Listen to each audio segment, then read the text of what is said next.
আসসালামু আলাইকুম রহমতুল্লাহ। মদ্দে তবাইর উপরে যদি মোটা চিহ্ন থাকে এবং বামের হরফে সাকিন অথবা যদি তাসদিদ থাকে তাহলে ৪ আলিফ পরিমাণ টেনে পড়তে হবে। কোনটিকে ৪ আলিফ টানবো? এই মদ্দে তবাইকেই ৪ আলিফ পরিমাণ টানতে হবে। আর মদ্দে তবাইয়ের নিয়ম আবারও এখানে লিখে দেওয়া হয়েছে। জবরের বাম পাশে যদি শুধু আলিফ থাকে অথবা জেরের বাম পাশে সাকিন সহ ইয়া থাকে অথবা পেশের বাম পাশে সাকিন সহ ওয়াও থাকে তাহলে এক আলিফ টেনে পড়তে হয় এবং তাহাকে মদ্দে তবাই বলে। এছাড়াও এরকম খাড়া জবর অথবা খাড়া জের অথবা উল্টা পেশ থাকলে এক আলিফ টেনে পড়তে হয়, সেটিকেও মদ্দে তবাই বলা হয়।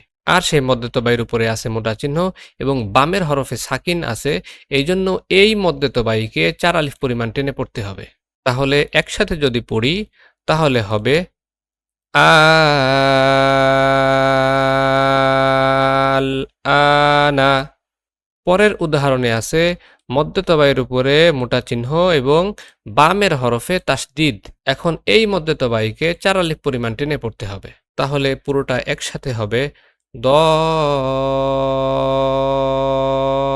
দলিনা। আরও বিস্তারিতভাবে শেখার প্রয়োজন হলে কমেন্টসে জানাবেন, আমরা বিস্তারিতভাবে শেখানোর চেষ্টা করব ইনশাআল্লাহ।